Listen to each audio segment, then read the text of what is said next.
You are watching E-Awaaz TV, Voice of Community. Hello and welcome to a new segment of 770 AM special interview segment. आज हम एक बहुत ही important lawyer जिनका नाम है वकास साबिर शेख साहब, उनसे बात कर रहे हैं लाहौर से डायरेक्टली। और उन्होंने कुछ बहुत इंपॉर्टेंट केसेस पे काम किया था पाकिस्तान में। अकरम शेख लॉ फर्म जो है उसके साथ एसोसिएटेड है। हम उनसे आज पूछेंगे कि जो मुल्क के अंदर जुडिशियल क्राइसिस चल रहा है और जो बहुत मेजर केसेस जिनके के ऊपर उन्होंने काम किया था, जैसे कि foreign funding case and Panama case, जिसने कि काफ़ी दुनिया को जो है वो रॉक किया। पाकिस्तान में तो खैर बहुत ही तूफान मचा। तो नॉर्थ अमेरिका की हमारी जो यहाँ पे ऑडियंस है वो जानना चाहेगी कि असल में मसला क्या था एंड व्हाट हैपेंड वेयर, हमारी जुडिशरी से कहाँ गलती हुई और गलती नहीं हुई तो उन केसेस को क्यों रिजॉल्व नहीं किया गया। तो इन तमाम बातों पे आज हम बात करेंगे। वकास साहब, thank you very much for talking to us. We are extremely grateful कि आपने हमको टाइम दिया। तो दिल के मौसम के अलावा वैसा मौसम कैसा है लाहौर का? जी, लाहौर का मौसम काफी गर्म है जी, पॉलिटिकली तौर पे और जुडिशियली भी। तो दोनों फ्रंट से जो है वो एक दूसरे पर जो है वो अटैक्स किए जा रहे हैं। तो कानून में रहते हुए जितनी पॉलिटिकल पार्टीज हैं वो भी अटैक कर रही हैं, और सुप्रीम कोर्ट अपने एम्बिट में रहते हुए, हाई कोर्ट्स अपने एम्बिट में रहते हुए जितना वो इनको खींच सकती हैं पॉलिटिकल पार्टीज को, इतना वो खींच रही हैं जी। तो काफी गर्मा गर्मी का माहौल बना हुआ है। आप ये समझें कि फाइनल है और आखिरी 5 ओवर्स चल रहे हैं जी। ठीक है, लेकिन दिल का मौसम ठीक है? दिल का मौसम भी ठीक रखना पड़ता है। अच्छा, वेरी गुड। अच्छा वकास साहब, ऐसा है कि इससे पहले कि हम और थोड़ा आगे जाएं, आप प्लीज अपना थोड़ा सा हमको जो आपका जर्नी रहा एज एन एडवोकेट वो थोड़ा हमें बताइए, and then we are going to come to the major cases. जी, मैंने अपने लॉ जो है वो पंजाब यूनिवर्सिटी लॉ कॉलेज से कंप्लीट किया था 2008 में। उसके बाद फिर मैंने जो है अपना LLM किया मैंने लाट्रोब यूनिवर्सिटी मेलबर्न से। 2016 में मैं ऑस्ट्रेलिया से वापस आया, तो मुझे अकरम शेख लॉ एसोसिएट्स में हायर किया गया बीइंग रिसर्च लॉयर। तो जब मैं वहाँ पे जॉब की जॉइनिंग की तो उन्हीं दिनों में जो है वो पनामा केस की जो है वो बाज़गश्त शुरू हो गई कंट्री में। जो ही पनामा लीक्स आई थी, उसमें तकरीबन 468 पर्सन्स थे जो नॉमिनेट थे from the territory of Pakistan से थे। तो उसके बाद जो है हमारे उमर चीमा जो हैं वो जंग के रिपोर्टर थे। उन्होंने ये न्यूज़ सबसे पहले पाकिस्तान में ब्रेक की थी। उसके बाद फिर जो है वो 184(3) के नीचे जो सुप्रीम कोर्ट की जो ज्यूरिसडिक्शन है सुओ मोटो की, उसको उस वक़्त के चीफ जस्टिस ने यूज़ किया और उस पे जो है वो फिर वो सारी प्रोसीडिंग्स हुई। तो इसमें सबसे पहले जो हुआ वो ये हुआ कि नून लीग के जो लीडर हैं, मियाँ नवाज़ शरीफ साहब, सबसे पहले उनको ट्रायल किया गया इसमें। और जब उनको किया गया तो ये एक बड़ा ही बूम क्रिएट किया गया कि हंड्रेड्स ऑफ बिलियंस की जो करप्शन है जी, ये वो केस है। तो इसको परस्यू किया गया। तो मैंने अकरम शेख साहब को बीइंग रिसर्च ऑफिसर इसमें जो है वो असिस्ट किया था। तो ये सारा केस जो है वो मेरे हाथों से, मेरी आँखों से और मेरे दिमाग से देखा, सोचा, समझा और बोला गया है जी। तो इसमें बाकी भी जो काफ़ी जो पॉलिटिकल माइंड्स हैं, जुडिशियल माइंड्स हैं, उन्होंने भी इसमें अपनी एफर्ट्स जो हैं वो पुट की थी। और ये केस जो है वो फिर सबने देखा कि इसका एंड जो है वो किस तरह हुआ। तो ये जो उस वक़्त पाकिस्तान की एक पॉलिटिकल पार्टी थी नून लीग, तो ये उसका जो है उसकी लीडरशिप का ये एक आप समझ लें कि जुडिशियल मर्डर किया गया था। उसमें ऐसा था कि जब ये केस जी कहिए, आप जी, कहिए। जी। जी, क्योंकि जब ये केस शुरू किया गया था तो ये प्योरली ये था कि पनामा लीक्स के ऊपर था कि ये इतनी बीइंग पब्लिक ऑफिस होल्डर रहते हुए, मिसयूज़ ऑफ पावर्स करते हुए, जो पॉलिटिकल लीडरशिप थी पीएमएलएन पाकिस्तान की, उन्होंने ये इतनी करप्शन की है जी, ये इतने का बनता है। तो इसमें वो जो पिटिशनर्स की तरफ से इमरान खान नियाज़ी साहब की तरफ से जो इसमें ये सारी चीज़ें पुट की गई थी, उसमें बहुत सारी न्यूज़पेपर्स की कटिंग्स दी गई, बहुत सारे जो चैनल्स पे बहुत सारे जो सहाफ़ी हज़रात थे उस वक़्त, उनकी जो है वो क्लिप्स दिए गए और जितना भी ऐसा एक अनऑर्गेनाइज़्ड मटीरियल जो है वो सुप्रीम कोर्ट के सामने प्लेस किया गया और जब केस चला, फिर सबने देखा, ये रोज़े रोशन की तरह यहाँ हुआ कि मियाँ नवाज़ शरीफ पे जो केस बनाया गया था, वो अपनी एक्चुअल फुटिंग पे नहीं चल सका। मियाँ साहब को जो है वो पनामा की करप्शन पे नहीं, बल्कि इकामा पे निकाला गया कि उन्होंने जो सैलरी रिसीव नहीं की थी अपने बेटे से being the employee of his firm, उनको अनडिक्लेयर्ड एसेट की बुनियाद पे निकाला गया और उसके ऊपर जो उनके ऊपर पनिशमेंट इन्फ्लिक्ट की गई, जो उनको इसकी सज़ा दी गई, वो उस जुर्म के मैग्नीट्यूड से बहुत ज़्यादा दी गई।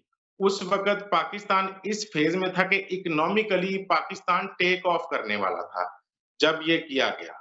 तो इसका जब इसका नतीजा निकाला गया सुप्रीम कोर्ट की तरफ से इस पे जजमेंट दी गई, तो वो जजमेंट जो है, वो कानून के तकाज़े पूरे नहीं कर रही थी।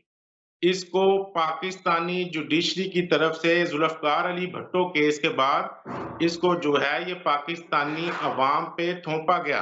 पाकिस्तान जो उस वक़्त तरक्की कर रहा था, जो पॉलिटिकली और कॉन्स्टिट्यूशनली ग्रो कर रहा था, उसकी एक बड़ी जमात को, जिसके पास उस वक़्त 2 तिहाई अक्सरियत के करीब स्ट्रेंथ थी कौमी असेंबली में, सूबाई असेंबलीज़ में, तो उनको उससे महरूम किया गया। एक चलते-भागते पाकिस्तान को ब्रेक लगा दी गई और उसके बाद करना ऐसा हुआ है कि उसी सुप्रीम कोर्ट ने, जिसने पनामा लीक्स में अपनी जजमेंट दी, तो उसके सब्सिक्वेंटली जो केस हुए, उसमें उसको रेफर करने की इजाज़त भी नहीं दी गई। जब बहुत सारे वुकला हज़रात की तरफ से उसके बाद आने वाले केसेज़ में उस जजमेंट को रेफर किया गया, तो बेंच ने कहा कि जी आप ये जजमेंट रेफर ना करें। It is not a good law. Law की ज़ुबान में कहते हैं कि जो जजमेंट विदाउट एनी रीज़न दी गई हो, जिसकी रीज़निंग जस्ट ना हो, उसको आप रेफर नहीं कर सकते। तो इनडायरेक्टली सुप्रीम कोर्ट जो है इम्प्लाइडली उसने ये मैसेज लीगल फ्रेटर्निटी को दिया कि ये उस वक़्त का नज़रिया ज़रूरत समझकर ये जजमेंट दी गई थी। इसका कानूनी तौर पे मज़बूती इसमें नहीं थी। इसमें बहुत सारे लकूनाज़ हैं। तो अब उस जजमेंट को रेफर नहीं किया जाता जी। दबे अल्फाज में सुप्रीम कोर्ट के जो अपने जजेस साहिबान हैं, वो इसको बैड लॉ तस्वर करते हैं। वो जो हैं वो इसको नहीं करते।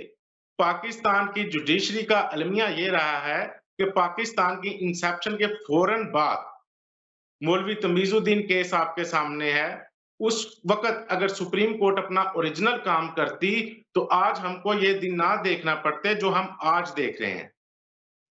उसके बाद फिर आप अल्लाह जी वकास साहब, आप खुद एक एडवोकेट हैं। आपने बहुत ही संगीन इल्ज़ाम अपनी ही जुडिशरी पे लगाए हैं कि Supreme Court of Pakistan properly judgments नहीं दे रहा। जो अभी तक मैंने आपकी बात सुनी है, तो जो है जो जो लॉ होता है, that is one of the pillars of the state.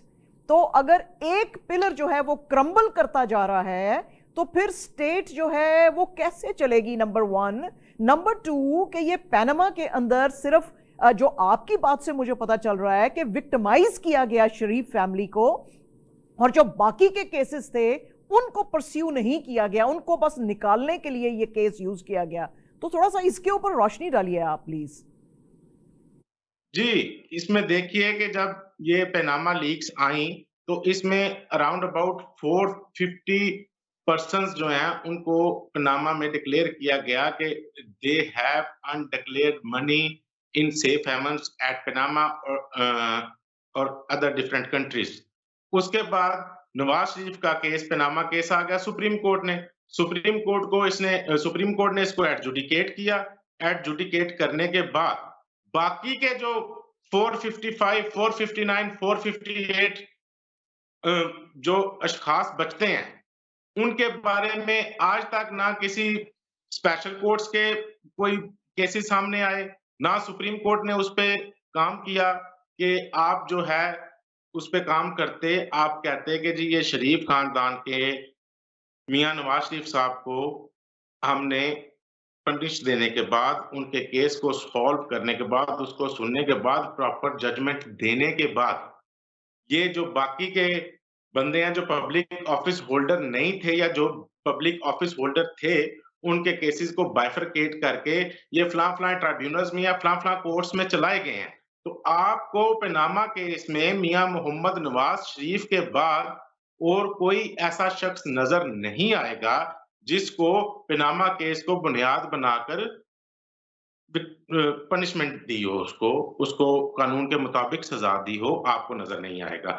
दूसरा जो है, जो मैं अपनी सुप्रीम कोर्ट को जो मैं क्रिटिसाइज़ कर रहा हूँ, वो हर पाकिस्तानी का हक है कि जब एक फैसला आपकी अदालत में से आ जाए, तो आप उस पे फॉर गुड उसको आप डिस्कस कर सकते हैं, उसको क्रिटिसाइज़ कर सकते हैं। जब तक कोई भी मामला सुप्रीम कोर्ट में, हाई कोर्ट में या any other court of Pakistan में अगर कोई मैटर सब जुडिस है, तो उस दौरान आप उसको डिस्कस नहीं कर सकते। लेकिन जब एक फैसला अदालत की तरफ से आ जाता है, तो वो वहाँ के रहने वाले उस मुल्क के वासियों की पब्लिक प्रॉपर्टी बन जाता है।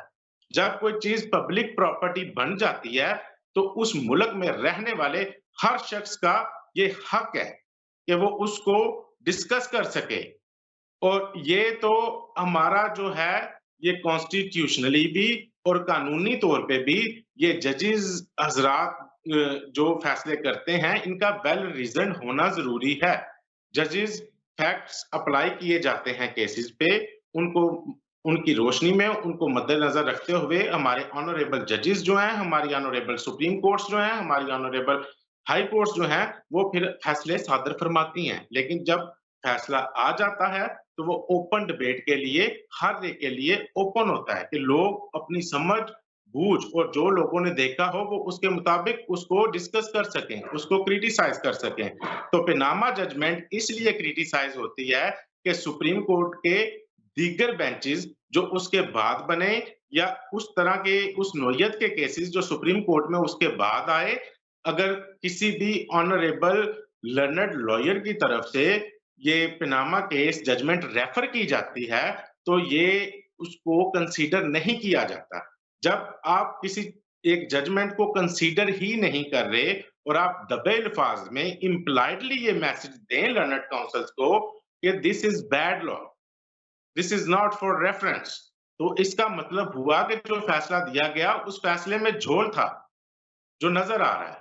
तो अभी भी ये जुल्फकार अली भट्टो केस के बाद, पनामा केस के बाद, ये अभी हमारी ऑनरेबल कोर्ट्स के पास मौका था कि ये इन चीजों को देखते, जो गलतियां माजी में की गई, जो नजरिया जरूरत को एनफोर्स किया गया, वो अभी ना किया जाता। अब मैं आपको मिसाल देता हूं कि जैसे कहते हैं जी कॉन्स्टिट्यूशन में लिखा है जी कि असेंबली के डिसॉल्व होने के बाद जो है इलेक्शन 90 डेज में होंगे। जी बिल्कुल उसमें लिखा हुआ है। लेकिन कोई भी शख्स जो है इस वक़्त जो पीटीआई या अलाइड उनकी जो पॉलिटिकल पार्टीज़ हैं, अलाइड पॉलिटिकल पार्टीज़ हैं, उनमें ये चीज़ डिस्कस नज़र करते नहीं आता कि जब असेंबली डिसॉल्व होगी, तो वो किन बुनियादों पे होगी। एक तो हो गया कि जी हर असेंबली का 5 साल का पीरियड है कि जब पाकिस्तान की अवाम जो है, वो अपने रिप्रेजेंटेटिव को इलेक्ट करके असेंबलियों में भेजते हैं, तो उनकी मुद्दत 5 साल है। 5 साल पूरे होने के बाद असेंबली जो है वो डिसॉल्व होगी और नए fresh election for the next 5 year call किए जाएँगे। लेकिन अब हुआ क्या कि यहाँ पे असेंबली डिसॉल्व कर दी गई टाइम से पहले और किन सूबों की गई, किन प्रोविंसेस की गई, जो प्रोविंसेस पाकिस्तान की मौशियत में रीढ़ की हड्डी की हैसियत रखते हैं। अब जो पंजाब है, उसको आप अगर पॉलिटिकली भी देखें, तो वो 70% पाकिस्तान की जो आबादी है, उस पे कॉन्स्टिट्यूट है। कराची के बाद पंजाब में आबादी सबसे ज़्यादा है। जो आपका इलेक्टोरल वोट है, वो पंजाब में सबसे ज़्यादा है। पंजाब को इस तरह छोड़ दिया गया, एक फ़र्द वाहिद के लिए जो है, वो ये उनकी ख्वाहिश पे ये सारी चीज़ें की गई हैं। अगर अब पूछा जाए कि जी आपने असेंबली डिसॉल्व क्यों की थी? तो उसका क्या आंसर है इनके पास? जी हमें कौमी असेंबली से हमें नेशनल असेंबली से निकाला गया। आपको कैसे निकाला गया? कॉन्स्टिट्यूशन के एम्बिट के अंदर रहते हुए, और जितने दूसरे लॉज हैं जो इन सारी चीजों को देखते हैं, उनके अंदर रहते हुए दीगर पॉलिटिकल पार्टीज ने आपके खिलाफ, आपके अगेंस्ट एक अलायंस बनाया, और कॉन्स्टिट्यूशनल लिमिट्स में रहते हुए आपको पार्लियामेंट से ऑस्ट किया गया। तो अब आपकी जिम्मेदारी क्या थी? आपके पास वोट्स जो हैं वो बड़ी कम तादाद में थे, जिन पे अभी मौजूदा गवर्नमेंट भी खड़ी है, नेशनल असेंबली जो है आपकी जिन पे खड़ी है, वो वोट की जो है वो तादाद बहुत कम है। तो इमरान खान साहब को चाहिए था कि वो अपोजिशन लीडर के तौर पे असेंबली में रहते, पाकिस्तान के सबसे बड़े सूबे की, पाकिस्तान के सबसे अहमियत वाला सूबा केपीके, इसकी हुकूमतों को जो है वो तोड़ दिया गया, जो कि बिल्कुल गलत था। लोगों ने आप पे अपना एतमाद जो है वो डिपोज़ किया, तो इसका मतलब है कि आप लोगों के हकूक के रखवाले बनाकर कौमी असेंबली में, सूबाई असेंबलियों में भेजे गए हैं। लेकिन ये बिल्कुल जो है वो कानून से बालातर है कि एक बंदे को अगर कानून में रहते हुए दीगर पॉलिटिकल पार्टीज़ जो है वो ओस्ट करती हैं, वो निकलता है, अदम एतमाद आता है।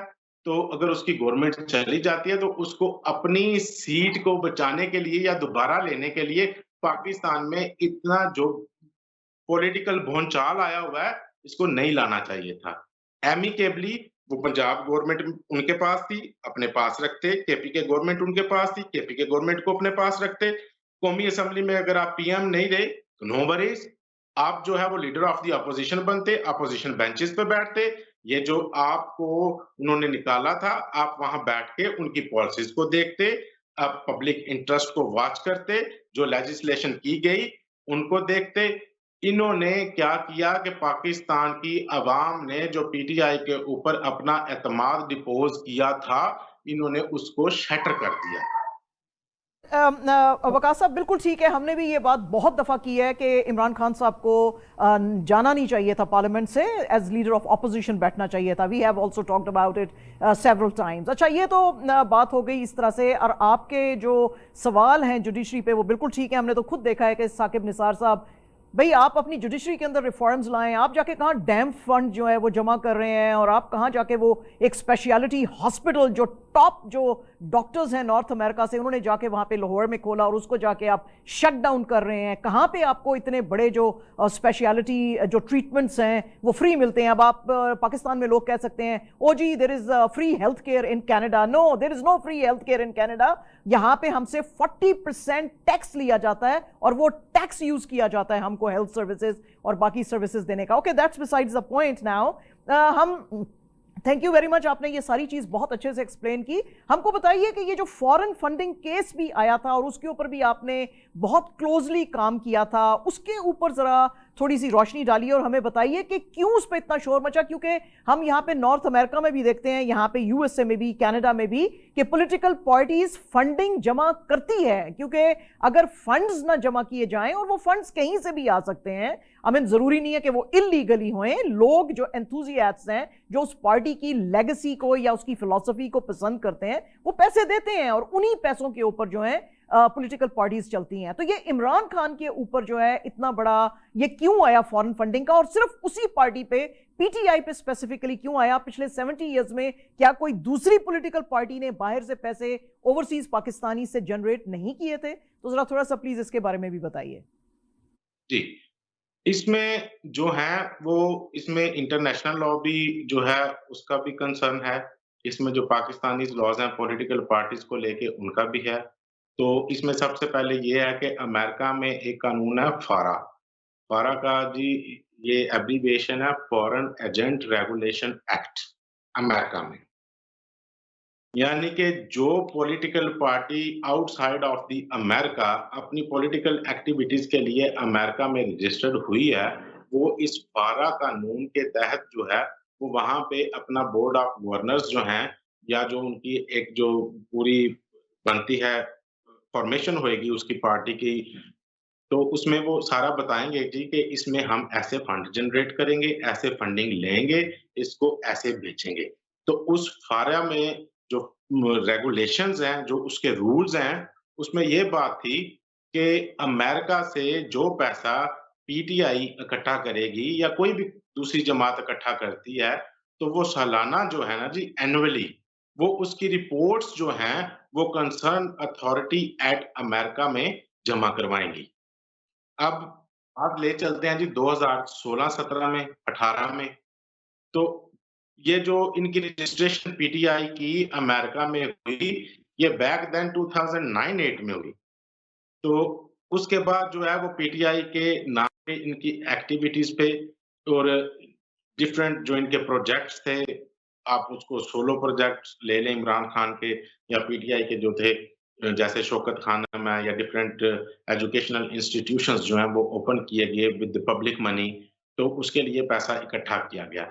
इन्होंने जो अपनी रिपोर्ट एनुअली जमा करवानी थी कि जी यहाँ से हमें फंड आया और these are the sources, whether वो इंडिविजुअल है, एसोसिएशन ऑफ पर्सन है या कोई मखसूस खास इदारा है जिसने हमें फंड किया है, तो आपने वो सारी जमा करवानी होती थी फारा रेगुलेशंस के नीचे वहाँ पे अमेरिका में कंसर्न अथॉरिटीज़ के पास। तो इन्होंने 2018 तक पिछले 6 साल की वहाँ पे रिपोर्ट्स जमा नहीं करवाई थी कि हमने कितना पैसा अमेरिका से इकट्ठा किया है, कितना अमेरिका में रखा गया है, कितना पाकिस्तान शिफ्ट कर दिया गया है और जो हमारे पार्टी के अकाउंट्स हैं, उनकी मौजूदा सूरत-ए-हाल यूएसए में क्या है। तो उन कंसर्न्ड अथॉरिटीज़ की तरफ से टाइम एंड अगेन बहुत सारे रिमाइंडर्स दिए गए पीटीआईज़ को कि आप अपने जो पिछले गुज़श्ता सालों के आप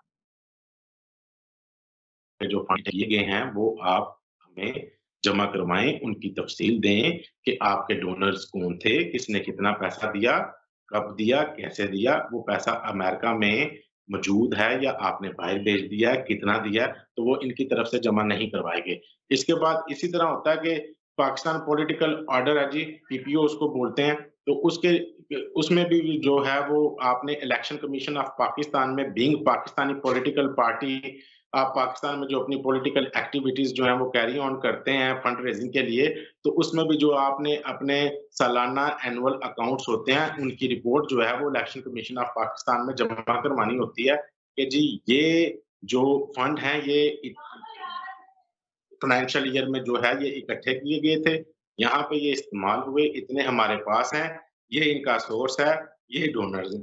तो उस वक़्त भी ये जो है वो नहीं बताया गया, इलेक्शन कमीशन ऑफ पाकिस्तान में भी इनकी जो केसेज़ हैं वो पेंडिंग पड़े रहे। इलेक्शन कमीशन ऑफ पाकिस्तान ने भी कहा कि जी आप अपनी रिपोर्ट्स जो एनुअल रिपोर्ट्स हैं, फाइनेंशियल रिपोर्ट्स हैं वो जमा करवाएँ, ये भी उस वक़्त नहीं करवाई गई थी। तो दूसरा इसमें ये है कि थर्ड पार्टी ऑडिट करवाया जाता है। ये जो है ये लॉ की डिमांड है। ये थर्ड पार्टी ऑडिट होगा, जो पार्टी ऑडिट करेगी, जो कंपनी ऑडिट करेगी, वो एक सर्टिफिकेट इश्यू करेगी पार्टी हेड के नाम पे। जो पार्टी हेड है वो उसको वेरीफाई करेगा और वेरिफिकेशन करने के बाद कि जी the information that has been provided in this annual audit reports are correct to the best of my knowledge and belief और उसके बाद जो है वो उसको जमा करवाया जाएगा इलेक्शन कमीशन के पास। तो जो हनीफ अब्बासी साहब की तरफ से केस पुट किया गया, जो उस वक़्त रावलपिंडी से नून लीग के पीएमएल-एन के एमएनए थे, उनकी तरफ से यही किया गया था कि ये जो डिक्लेरेशन जो हैं, ये जो इमरान खान की तरफ से जमा करवाई गई हैं, they are fake and factitious, they do not have any relevancy with the true facts. तो इस बुनियाद पे 63 आर्टिकल जो कॉन्स्टिट्यूशन का है, उसको फील्ड में लाते हुए इमरान खान को डिस्क्वालीफाई किया जाए कि इन्होंने जो अपनी सर्टिफिकेशन जो है वो दी है इलेक्शन कमीशन में, वो हक़ाइक़ के बरअक्स है, उसका हकीकत से कुछ लेना-देना नहीं है और इसमें हमने फिर बड़ा काम किया। हमने जो है फ़ौरा वेबसाइट्स थी जी, उनसे हमें जितना मटीरियल मिल सका, जितने डोनर्स थे, जितना हम अपना इंडिविजुअली या सेपरेटली काम कर सके, हमने उतना काम किया।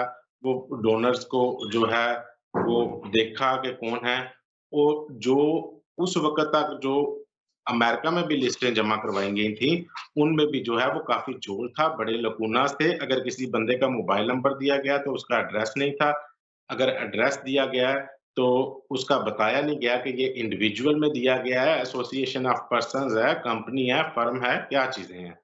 और इसमें ऐसा भी हुआ कि कुछ काफ़ी हेफ्टी अमाउंट्स भी थी उसमें। लाइक $24,000, $18,000, $16,000 और वो एक सेम सोर्स से ही फंड की जा रही थी, एक सिंगल डे में।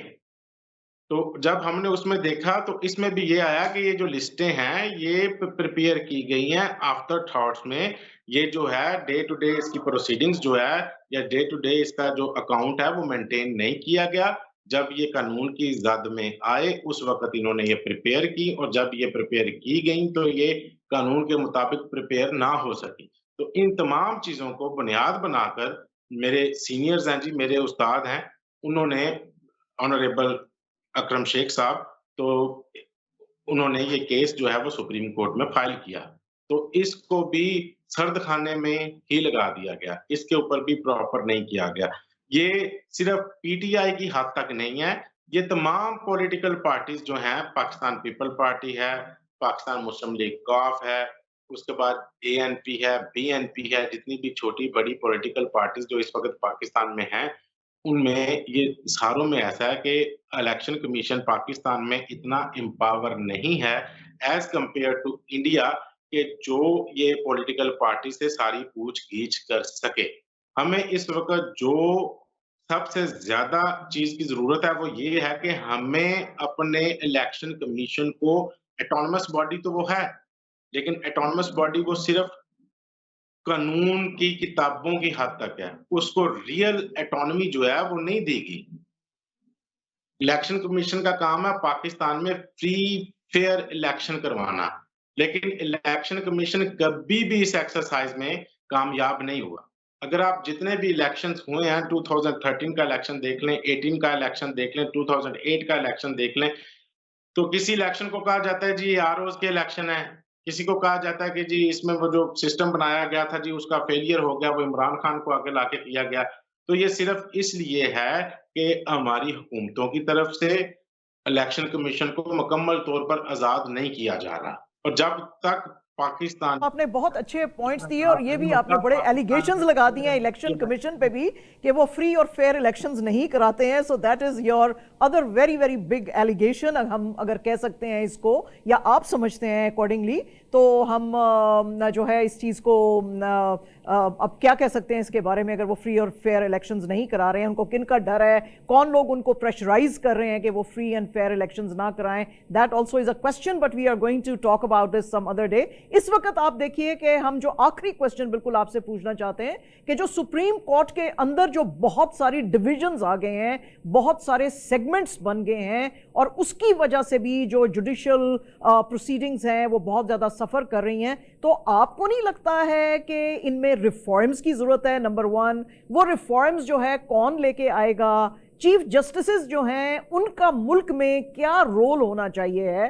क्योंकि इफ़ आपको पता ही है कि हज़रत अली तक ने ये कहा है कि अगर जिन कौमों को जस्टिस जिसमें नहीं आती है वो क्रम्बल कर जाती हैं, वो ज़्यादा सर्वाइव नहीं कर सकती हैं, तो ये माशरा हमारा जस्टिस के बगैर कैसे चलेगा अगर कोर्ट्स अपना प्रॉपरली काम नहीं करेंगी? इनके ऊपर किन के प्रेशर्स हैं और ये क्यों इतने सारे सेगमेंट्स बने हुए हैं इस वक्त सुप्रीम कोर्ट में? तो कुछ बोलिए इसके बारे में प्लीज।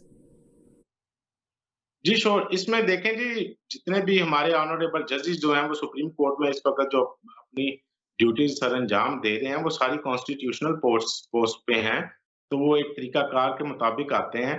तो अगर हम इसमें देखा जाए कि जो वेपन हमारे चीफ जस्टिस साहब को दिया जाता है कॉन्स्टिट्यूशनल 184(3 जो है सुओ मोटो केसेस का, तो वही एक जो है वो डिफरेंशिएट क्रिएट करता है, वही एक डिफरेंस क्रिएट करता है चीफ जस्टिस में और जो दूसरे जस्टिस साहिबान हैं उनकी पावर्स में।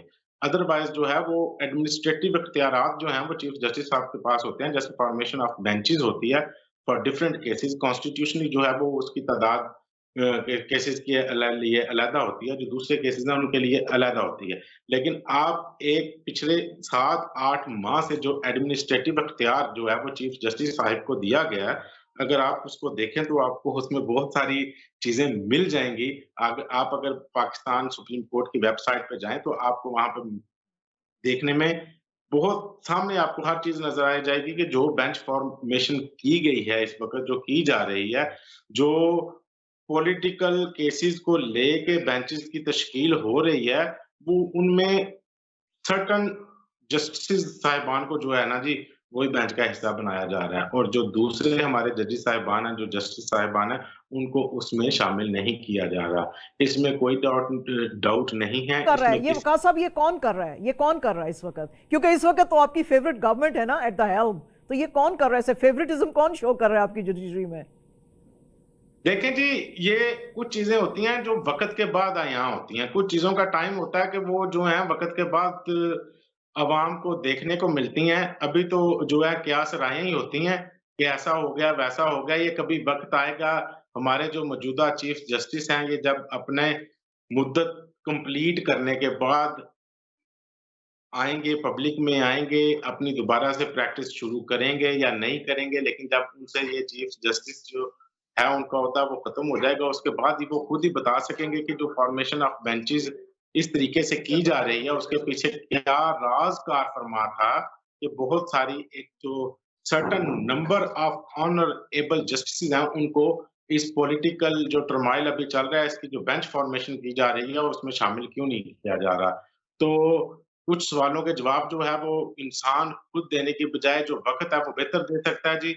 तो मैं भी इंतज़ार कर रहा हूँ, आप भी इंतज़ार करें, तो इंशाअल्लाह ताला वो टाइम आएगा कि जो बेंचेस की फ़ॉर्मेशन की जा रही है, वो बताया जाएगा कि वो इस टाइम पे क्यों ऐसे की गई थी।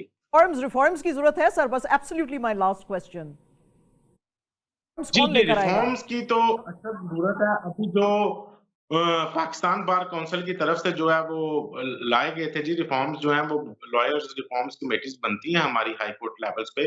तो उसमें वो ये जो 184(3) सुओ मोटो पावर जो चीफ जस्टिस किया है, इसको हमने काफ़ी डिस्कस किया गया था। इस पे बहुत सारे कन्वेंशंस भी जो हैं वो ऑर्गेनाइज़ किए गए थे।